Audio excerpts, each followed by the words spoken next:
साथियों नमस्कार। आज थोड़ा स्थान बदला हूं और बाहर की तरफ बैठा हूं घर के, और बाहर भैया के दिव्य चित्र के नीचे, क्योंकि आज हम लोगों ने महामना पंडित मदन मोहन मालवीय जी और पूर्व प्रधानमंत्री पंडित अटल बिहारी वाजपेयी दोनों की जो जयंती है और दोनों ही जो भारत रत्न हैं, उनके इस अवसर पर हमने आज अभी थोड़ी देर पहले ही अपने कुटुंब के साथ Kashi journal of social sciences, जो कि स्थगित था कुछ दिनों से, उसको पुनः प्रकाशित कर उसका विमोचन किया। इसी तस्वीर के सामने आप देख सकते हैं यह दीप जल रहा है।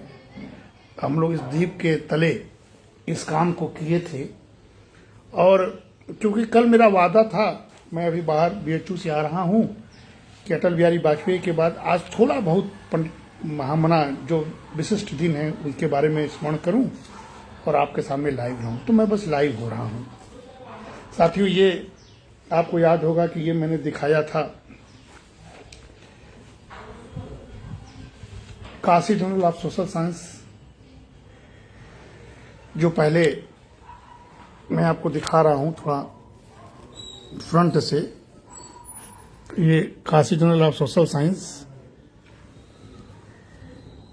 ये हम लोग छापते थे, जो बीच में बंद हुआ था। और जब काशी हिंदू विश्वविद्यालय का 100 साल हुआ था, तो विशिष्ट अंक हम और बड़े भाई साहब ने मिलकर विक्षाटन करके, विक्षाटन की आप ये तस्वीर देख सकते हैं। तत्काल कुलपति प्रेमचंद तिवारी थे, ये नार्लिकर साहब जिसको अभी सरकार ने पुरस्कृत किया है, अलंकृत किया है मरणोपरांत पद्म भूषण, और सारे विदेशी मित्र, कर्ण सिंह, गिरधर मालवीय, महंत जी, ये बौद्धिक भिक्षु, और दीपक मधोक, पंडित छन्नूलाल मिश्र, ये हम और कौशल भैया ये विक्षाटन करके इसको निकालते थे। और इसमें उस वर्ष हम लोगों ने अद्भुत काम किया था, और आज पुनः मालवीय जयंती पर यह दिखाकर मैं साथियों अपनी बात मैं प्रारंभ करना चाहता हूं, कुछ स्मरण करना चाहता हूं पंडित मदन मोहन मालवीय जी को। हमने कल कहा था कि दो महामानवों के जन्म जयंती एक साथ है, तो पूर्व संध्या पर कल मैंने अटल बिहारी वाजपेयी जी को याद किया था, और आज भाई के इस बड़े तस्वीर के नीचे उस महानतम, जो कहते हैं कि 20वीं शताब्दी का महानतम व्यक्तित्व, 19वीं शताब्दी का महानतम व्यक्तित्व पंडित मदन मोहन मालवीय, जिनके जन्म से भारत के अनेक परिवर्तनों को हम लोगों ने महसूस किया विगत 108-10 वर्षों में।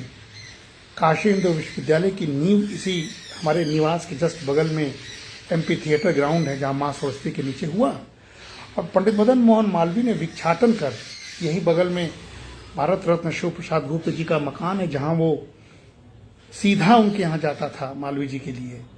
और मालवीय जी की परिकल्पना थी कि कैसे पूरा का पूरा काशी हिंदू विश्वविद्यालय का परिधि काशी हिंदू विश्वविद्यालय के नाम से जाना जाए। मैं उसी स्थान पर अपने निवास से आपको लाइव हो रहा हूं, कुछ मालवीय जी को स्मरण करती हूं, जो मैंने कल सोचा था। क्योंकि अभी आ रहा हूं, मुझे तैयारी करनी है, कल चेन्नई निकलना है, तो मैंने सोचा कि बाहरी ये बोल के मैं आज के कार्यक्रम को स्थगित कर दूं। साथियों, पंडित मदन मोहन मालवीय कौन हैं, इसके बारे में बताने की बहुत आवश्यकता नहीं। अभी मैं पुष्प प्रदर्शनी देख के आ रहा हूं, अपार भीड़, लाखों की संख्या में लोग गए हैं, बाहर के शहर के लोग भी, लेकिन किसी को यह नहीं पता कि यहां हो क्या रहा है। हम बेचैन होकर वहां थोड़े फोटोग्राफ करके चला आया हूं, लेकिन पंडित मदन मोहन मालवीय जी के बारे में जानने की इच्छा किसी को नहीं थी, जबकि उन्हीं के जन्म जयंती पर पुष्प प्रदर्शनी थी। कुछ लोगों को मैंने बताने की कोशिश की, लेकिन मैं थक हार के वापस घर आ गया। पंडित मदन मोहन मालवीय कौन है, ये बताने की आवश्यकता नहीं होनी चाहिए आज के संदर्भ में, खास करके हम जैसे मानस पुत्रों के लिए।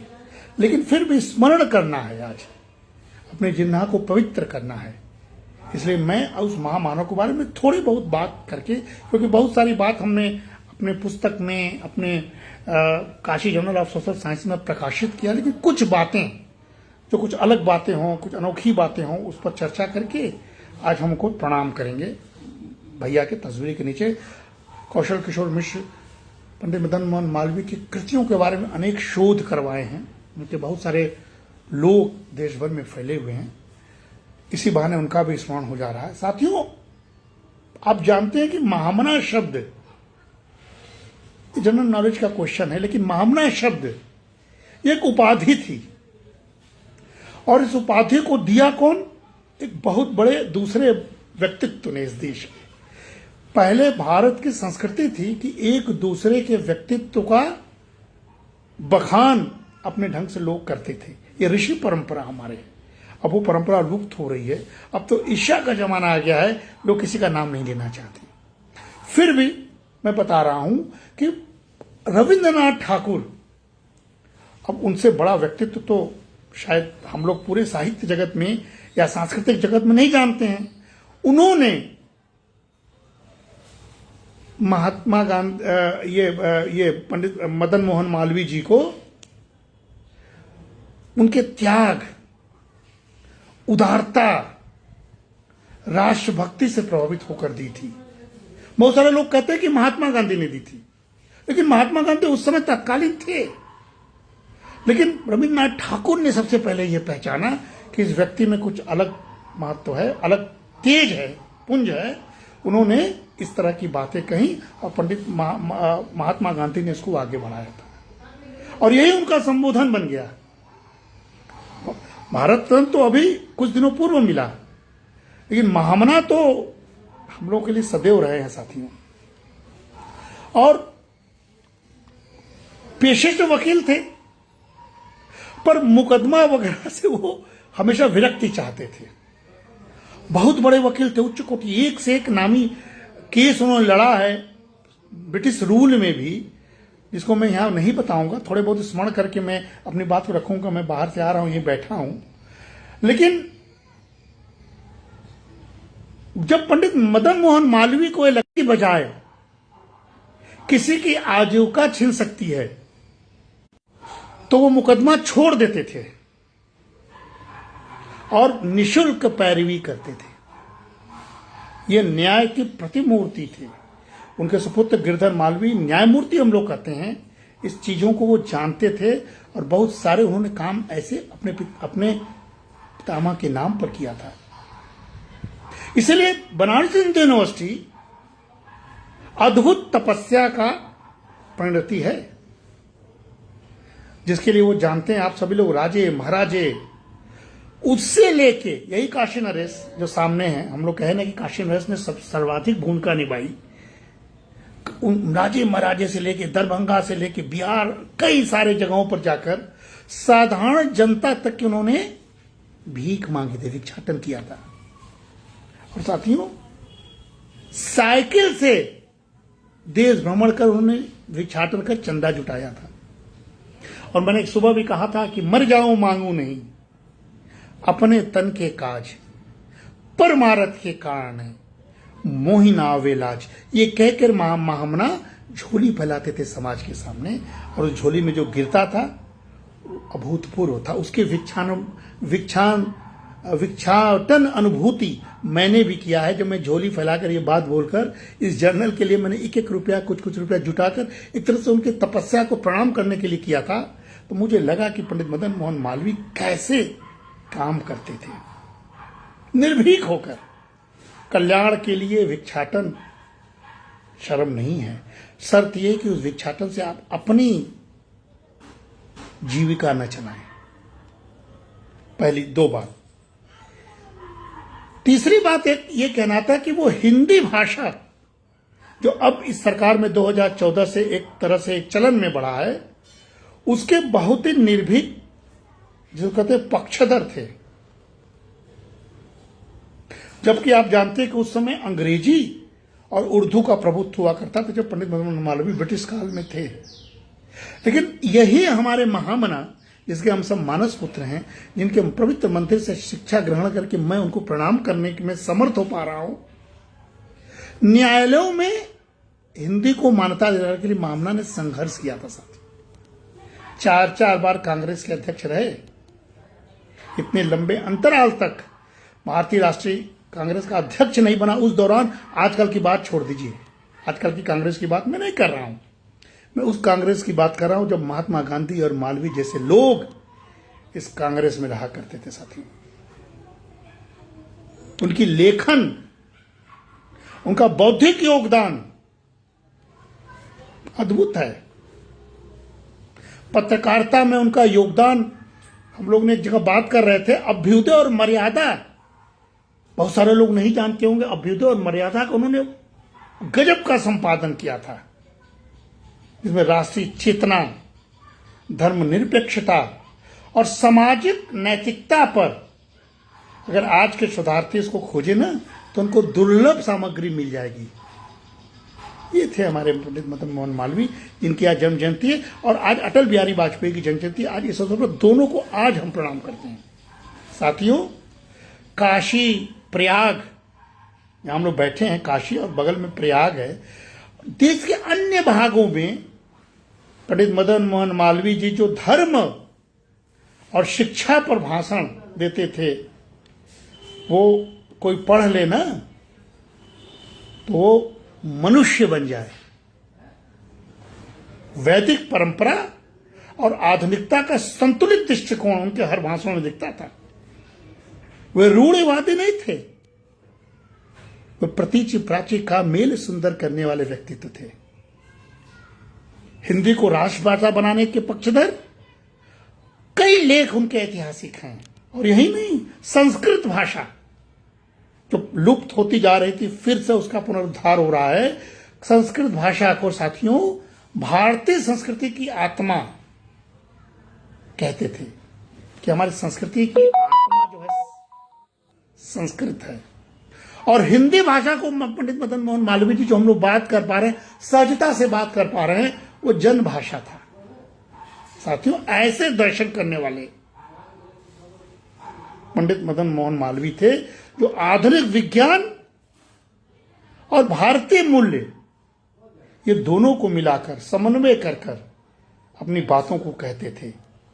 इसलिए वो व्यक्ति महामानव वास्तव में थे।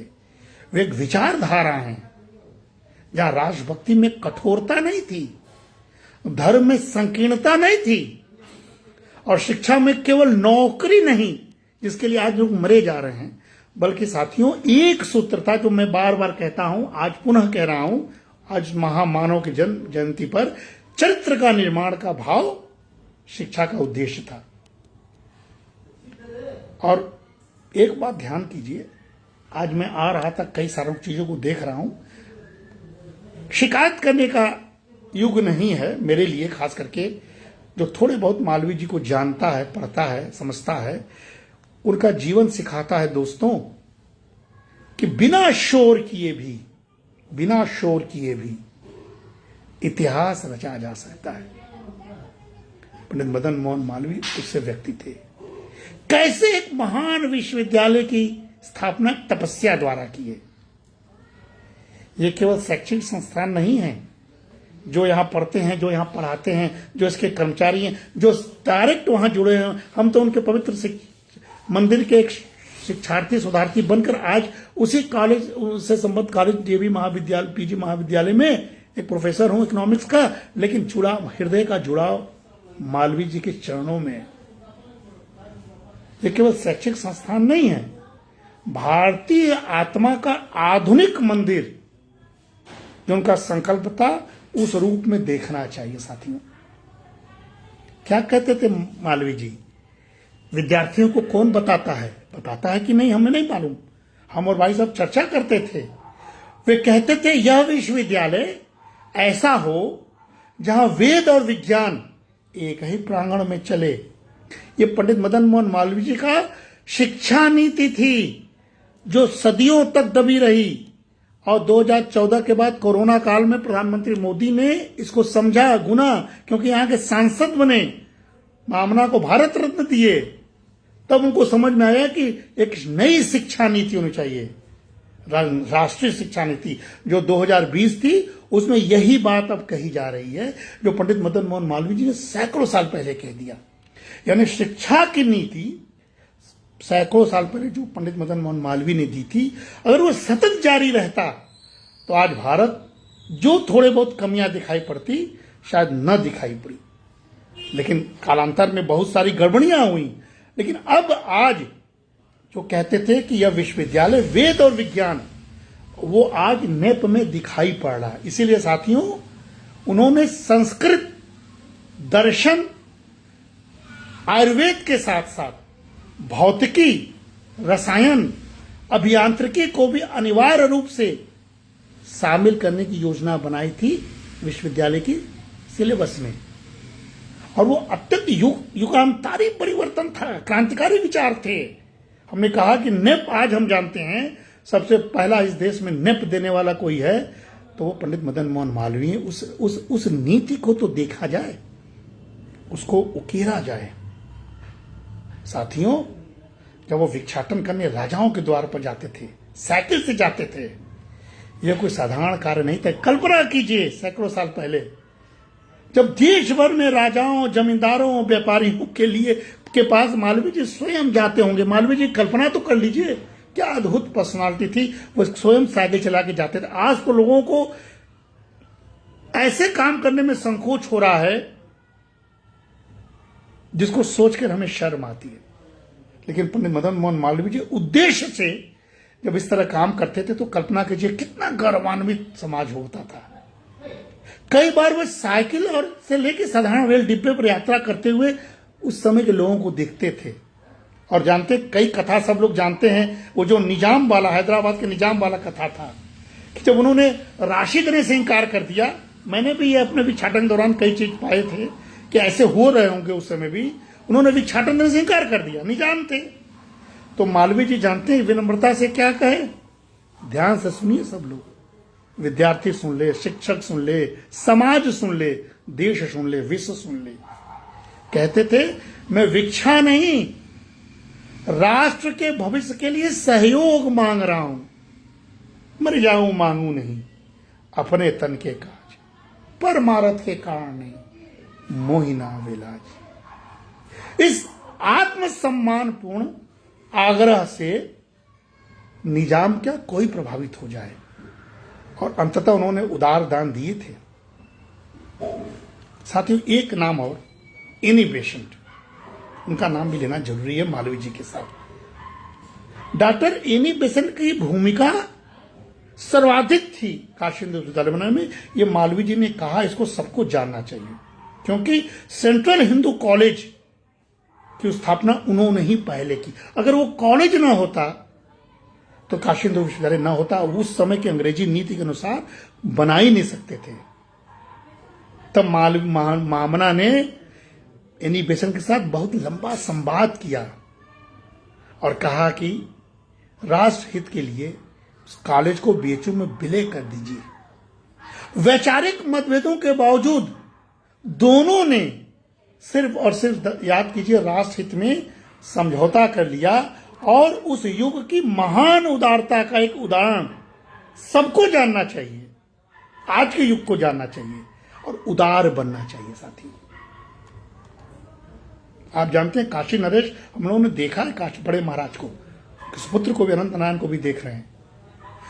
महाराज, इनके पिताजी विभूति नारायण के पिताजी प्रभु नारायण सिंह जी ने 1300 एकड़ भूमि जब दान की, जिसको कि हम लोग जिस परिसर में घूमते हैं 1300 एकड़, कहा जाता है कि जब दान पत्र तैयार हुआ तो मामना के आंखों में झरझर आंसू थे।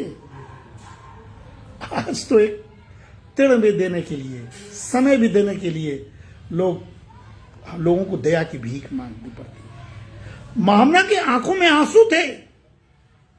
उन्होंने कहा, आज काशी ने, क्योंकि प्रयागराज से आए थे, आज काशी ने केवल भूमि नहीं दी। देखिए कितना गहरा शब्द है। आज सबको निवेदन है कि शब्द को गुनिए, समझिए, सोचिए। उन्होंने कहा कि आज काशी ने केवल भूमि नहीं दी, भारत को भविष्य दिया है। अद्भुत बात, मैं भी रोमांचित हो रहा हूं, मेरे आंखों में भी आंसू बह रहा है। कितनी बड़ी बात है। एक राजा काशी नरेश ने शिक्षा के लिए, पवित्र ज्योति जलाने के लिए 1300 एकड़ दान दे दिया होगा, तो उस महामना की आंखों में आंसू भला क्यों नहीं आएंगे? उन्होंने कहा कि यह काशी कितना उदार है, जो भारत को भविष्य दे रहा है। हम उस पवित्र मंदिर के शिक्षक हैं, वहां से पढ़े हैं। जो भी पढ़ा हो सोच लीजिए कि ऐसे महामना के परिसर से अगर हम शिक्षक हैं तो हमारा क्या दायित्व हो सकता है। वही आज इस विशाल परिसर का आधार बना है, जिसमें लोग तफरी करते हैं, बहुत सारे लोग नौकरी करते हैं, रहते हैं, चले जाते हैं। मालवीय जी को नहीं बहुत लोग याद कर पाते हैं। दुर्भाग्य है उनका, हमारा और आपका, देश का है, मालवीय जी का नहीं। साथियों, इसी जगह जहां मैं बैठा हूं 10 कदम पर, हम लोग तो अपने आप को धन्य समझते हैं। 4 फरवरी 1916 को वायसराय लॉर्ड हार्डिंग ने बीएचयू का शिलान्यास किया था यहीं बगल में। और याद कीजिए, उस समय उग्र राष्ट्रवाद का दौर था।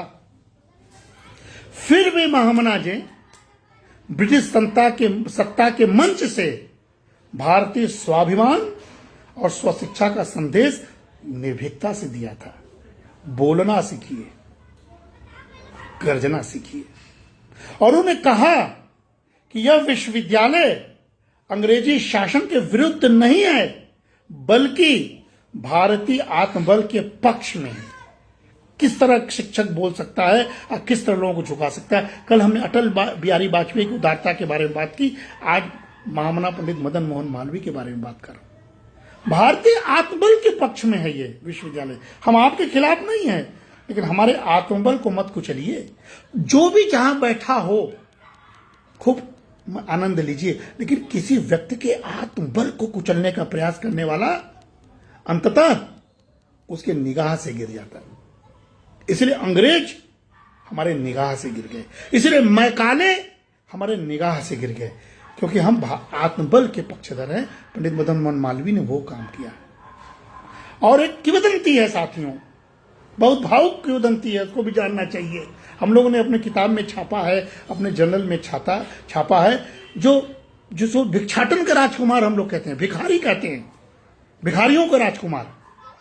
धन संग्रह के अंतिम चरण में जब कुछ संसाधन कम पड़े थे, तो जानते हैं पंडित मदन मोहन मालवीय जी अपने पत्नी के गहने तक दान कर दिए थे। और कहा उन्होंने कि यदि यह विश्वविद्यालय नहीं बना तो मेरा जीवन व्यर्थ है। यह त्याग केवल संस्थापक का नहीं, बल्कि साथियों ऋषि निर्माता बनाता है। ऐसे जगह से जुड़े हुए व्यक्ति अगर स्मरण भी न करे तो शायद हम अपने कृत्य के बारे में सोचे, हम हैं क्या। साथियों, एक और चीज मैं बता के समाप्त करूंगा। महामना जी चाहते क्या थे? आज के कुलपतियों को, आज के विश्वविद्यालय के प्रोफेसरों को सबको जानना चाहिए। केवल डिग्री धारक ना हो, degree degree degree, convocation convocation, degree degree degree, ये ना हो। कितने सारे लोग डिग्री पाने वाले मालवीय जी के चरित्र को जाने, इस पर क्या हम लोगों ने कभी स्वाध्याय किया? चरित्रवान, अनुशासित और राजसेवक बनना, यह विश्वविद्यालय का उद्देश्य पंडित मदन मोहन मालवीय जी के विश्वविद्यालय का था। हमें सोचना चाहिए कि हम इस कर पा रहे हैं कि नहीं। और क्यों कहते थे प्रार्थना, योग, स्वच्छता और सेवा को विश्वविद्यालय जीवन का अंग बनाइए। यही प्रधानमंत्री मोदी जब काशी के सांसद बने, इसी मालवीय जी के जो सिंह द्वार है उस पर उन्होंने माल्यार्पण किया, हम उसके गवाह हैं। उन्होंने मालवीय जी को पढ़ा, जाना, समझा, बुझा, और वो काशी की इस संकल्पित यात्रा में एक तो महात्मा गांधी के इच्छानुसार कॉरिडोर बनाया स्वच्छता के लिए, और दूसरे काशी हिंदू विश्वविद्यालय को उस सूत्र को याद करके योग, स्वच्छता को सेवा का भाव बनाया। आज वो दुनिया में धूम मचा रहा है साथी। इसीलिए यह ईंट और पत्थर का संरचना नहीं है। मालवीय जी ने तो अपने हाथ से काशी हिंदू विश्वविद्यालय लिखा था, वो सारे ईंट पर लिखा है। पवित्र भूमि है ये। यह त्याग, दृष्टि और तपस्या की मूर्ति, इस रूप में अभिव्यक्ति इसको करना चाहिए आपको। जब संकल्प शुद्ध हो ना, तो साधन स्वयं मार्ग बना लेता है। मालवीय जी ने उसको सिद्ध किया, आप भी करके देख सकते हैं। हमने भी देखा, हमने बार बार कहा, ये मैं पुस्तक, मुझे गर्वान्वित होता हूं जो मैं पुस्तक हमारे हाथ में होता। हर वर्ष मैं इस पुस्तक को दिल में लगा के रखता हूं, छाती में लगा के रखता हूं, क्योंकि मैंने इसमें पहला ही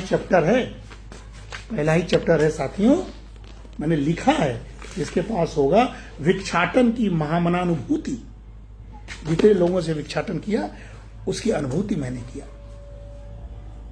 यह स्वतंत्र आंदोलन की वैचारिक प्रयोगशाला बनी।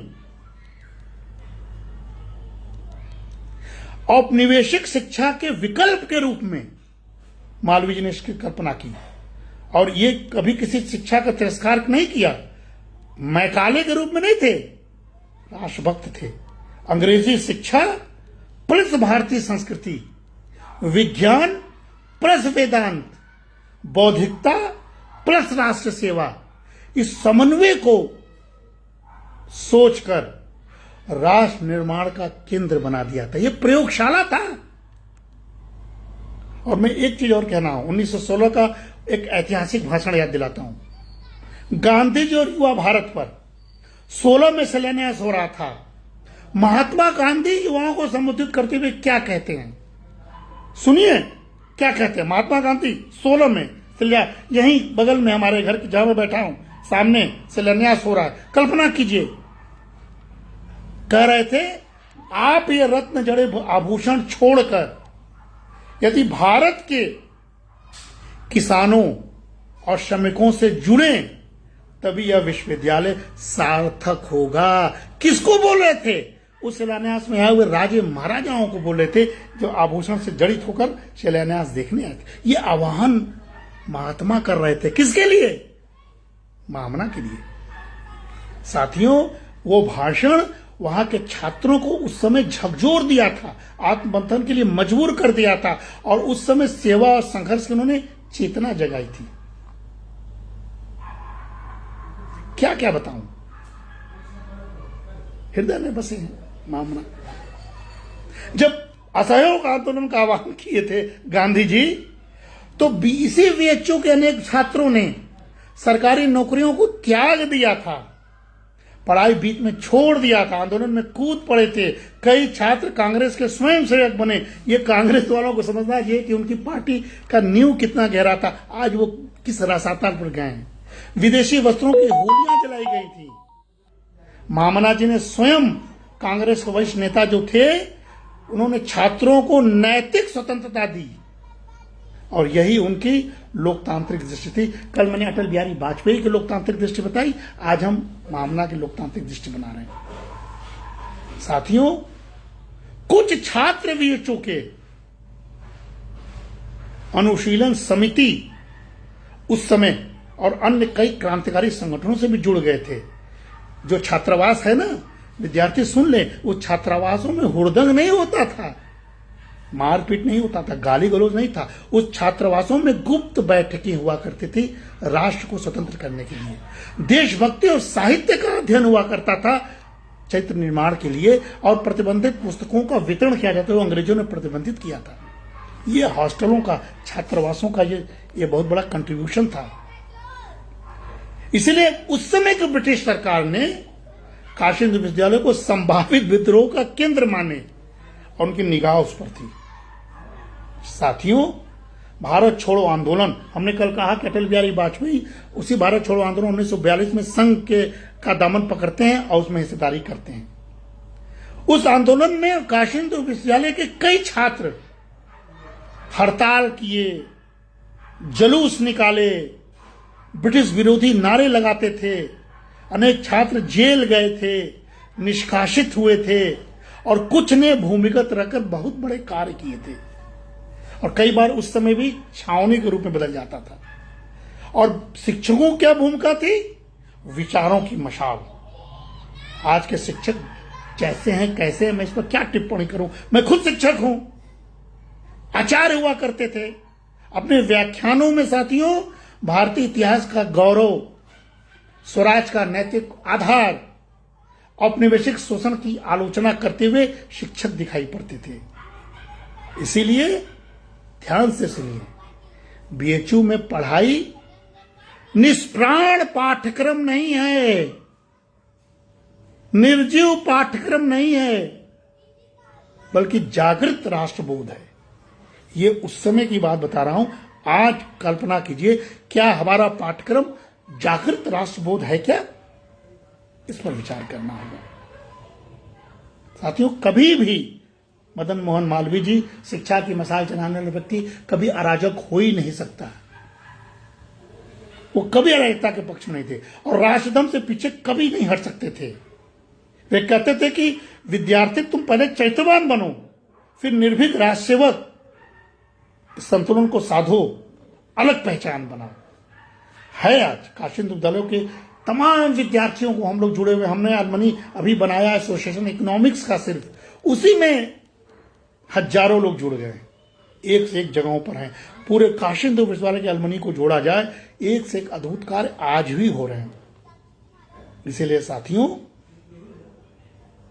बीएचयू ने आजादी की लड़ाई तलवार से नहीं, संस्कार, साहस बने, केंद्रीय मंत्री बने, वही इसी काशिंद विद्यालय के प्रोडक्ट केएन काटजू साहब मध्य प्रदेश और उड़ीसा के राज्यपाल बने, केंद्रीय मंत्री प्रखर विधिवत्ता इसी विद्या शिक्षा के बने। बहुत सारे विज्ञान, चिकित्सा और तकनीक के डॉक्टर वीरबल साहनी, विख्यात वनस्पति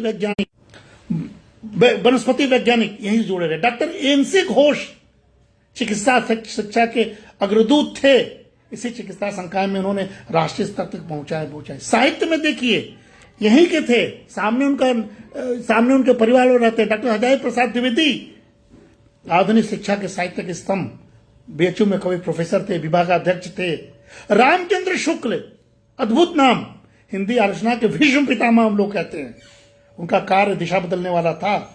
डॉक्टर सर्वपल्ली राधाकृष्णन भारत के राष्ट्रपति बने, महान दार्शनिक, बीएचयू के चांसलर बने और अपने जन्मदिन को उन्होंने शिक्षा जगत के लोगों को समर्पित कर दिया। दर्शन शास्त्री थे। डॉक्टर काका काकेलकर, विचारक, शिक्षाविद जुड़े हुए थे। न्यायमूर्ति केएन वांचू भारत के प्रमुख मुख्य न्यायाधीश थे उस समय, जुड़े हुए थे। बहुत सारे आईएएस, बहुत सारे आईपीएस, सैकड़ों मूल्यनिष्ठ अधिकारी बीएचयू ने दिए हैं।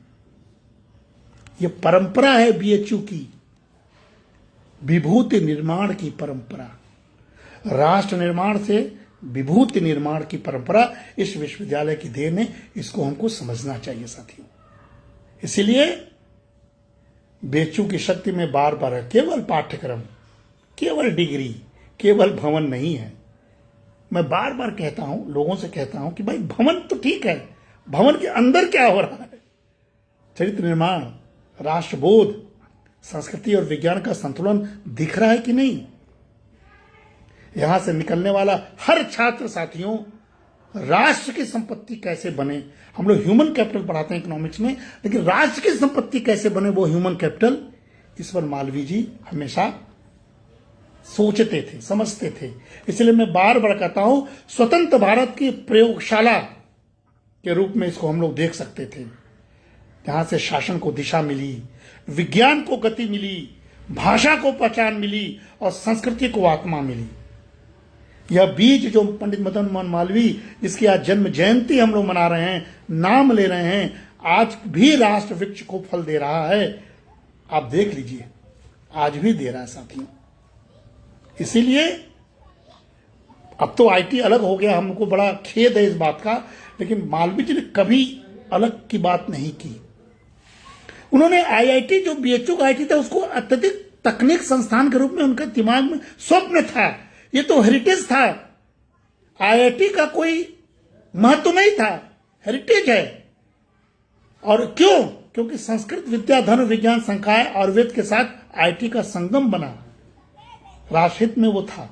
इंजीनियरिंग के छात्र योग, भारतीय दर्शन, नैतिक अध्ययन से परिचित होते थे।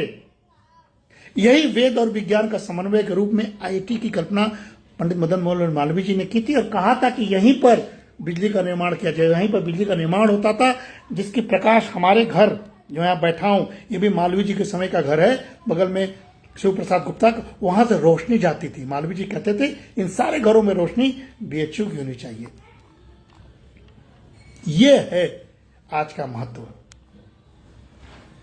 सबको याद रखना है कि त्याग से बना हुआ विश्वविद्यालय है, और इसीलिए जो मंदिर है विश्वनाथ मंदिर, उसका भी कल्पना थी, वो भी महामना की विशिष्ट सोच है। जो बीच में मंदिर बना है मालवीय का, सामने लोग प्रणाम करें, भक्त में लीन रहें और कर्म को ही पूजा माने। ये भारतीय गरिमा को बताता है। छात्र संघ के प्रवर्तक भी थे, बहस संगोष्ठियों के प्रवर्तक थे। सर सुंदरलाल चिकित्सालय जो आयुर्वेद अस्पताल है, निःशुल्क इलाज की कल्पना करते थे। राष्ट्रीय सेवा योजना को राष्ट्र हित में इस्तेमाल करने की बात करते थे। भारतीय ज्ञान परंपरा जिस पर आज बात हो रही है, उस पर शोध कैसे हो, परमाणु भौतिकी, जैव प्रौद्योगिकी, एआई जो है, ये सारे के सारे चीज मालवीय जी के उस समय की सोच थी साथियों। इसलिए वो जीवंत थे, हमेशा जीवंत बने रहेंगे। आज 25 दिसंबर के दिन हम मालवीय जी की जयंती मना रहे हैं। उस जयंती में हम सीखते क्या हैं, इस पर भी तो सोचना चाहिए। महामना चले गए, पर उनका स्वप्न आज काशी में आज भी पढ़ता लिखता, शोध करता और राष्ट्र बनाता है। इसलिए मैंने कहा ना, बहुत सारे लोग, Satyendranath Bose, professor RN. Singh, professor KS. Krishnan, professor RP. Singh जो रसायन के थे, प्रोफेसर टी.एन. श्रीनिवासन भौतिक रसायन के थे, वनस्पति विज्ञान के साहनी मैंने नाम लिया, बी.पी. पाल कृषि जैविकता के थे, चिकित्सा के प्रोफेसर बी.एन. तिवारी न्यूरोलॉजी के थे, प्रोफेसर एस.एन. सिंह सामुदायिक चिकित्सा में काम करते थे, प्रोफेसर जे.पी. गुप्ता हम हाल के दिनों तक की जोड़ है, यांत्रिकी अभियांत्रिक थे, प्रोफेसर आर.से. मित्रा विद्युत जगत के आईटी के क्षेत्र के थे, प्रोफेसर वीरभद्र मिश्र सिविल इंजीनियरिंग के क्षेत्र में थे, और कौशल किशोर मिश्र भी उसी परंपरा के थे। साथियों, वैज्ञानिक परंपरा, सांस्कृतिक परंपरा का यह मूल मंत्र काशी विश्वविद्यालय हमको सिखाता है। मौलिक शोध पर जोर देना सिखाता है। राष्ट्रीय आवश्यकताओं से शिक्षा को जोड़िए, यह सिखाता है। गुरु शिष्य परंपरा को मानिए, यह सिखाता है। और सीमित संसाधनों में भी उत्कृष्ट परिणाम लाइए, यह सीख देता है। रोइए मत, शिकायत मत कीजिए। बीएचयू ने वैज्ञानिक पैदा नहीं किए, उसने वैज्ञानिक दृष्टि पैदा की। जहां प्रयोगशाला हो, आधुनिक उपकरण हो, पर वैज्ञानिक के मन में क्या हो, राष्ट्र और मानवता का भाव हो। यह महामना का स्वप्न था, यह महामना का स्वप्न था साथियों। ये कुछ बातें हमने सोचा कि आपसे साझा करें। मेरा भी एक तरह से दायित्व का बोध है, तो मेरा भी काम हो जाएगा। और आप लोग आज के दिन हमारे साथ मालवीय जी की इसी परिसर के पास मिलकर पंडित मदन मोहन मालवीय जी की जयंती को मना लिया जाएगा। कैसे दुनिया के टॉप यूनिवर्सिटीज में काशी हिंदू विश्वविद्यालय है, ये सब मिल के किया जाए। आईएमएस, हम तो कल्पना करते हैं कि आईआईटी फिर एक हो जाए, कई और आईआईटी बन जाए। ये मन का भेद, दीवार मालवीय के स्वप्न के अनुकूल नहीं है, लेकिन मजबूरी है, जो भी हो। लेकिन सारा परिसर मिलके कैसे अंतर्राष्ट्रीय जगत में हम लोग अपना परचम लहराएं, और मालवीय जी के शिक्षा के अनुसार उनका अंतिम उद्देश्य था चरित्र निर्माण और राष्ट्र सेवा कैसे करें, इस पर हमको मिलकर काम करना चाहिए। जो नई शिक्षा नीति है, जिसमें कॉग्निटिव, इमोशनल, इथिकल, सोशल और गुड ह्यूमन बींग्स की बात कही जा रही है, ये पंडित मदन मोहन मालवीय का आदर्श है। मालवीय जी कह चुके थे कि शिक्षा बराबर क्या, मानव निर्माण। केवल मानव संसाधन नहीं, भारतीय बनाम औपनिवेशिक मानसिकता से मुक्त हुई है। इसीलिए अंग्रेजी शिक्षा का विरोधी नहीं थे, लेकिन कहते थे कि मानसिक विरोधी नहीं होने, मानसिक औपनिवेशिक मत कीजिए, मानसिक गुलामी से निकल आइए। इसलिए इंडियन नॉलेज सिस्टम की हम लोग बात कर रहे हैं, IQS की बात कर रहे हैं, भारतीय भाषाएं, परंपरागत ज्ञान और योग की बात कर रहे हैं। इसमें मातृभाषा महत्वपूर्ण भूमिका निर्वहन करेगा। राष्ट्र चेतना की भाषा कैसे बनाएं, इसलिए नेप 2020 और मालवीय 1916 ये दोनों एक हैं। ये निष्कर्ष मैं आपको बता रहा हूं। शिक्षा और रोजगार का संबंध क्या है? केवल नौकरी से मत जोड़िए, शिक्षा का अवमूल्यन होता है इससे।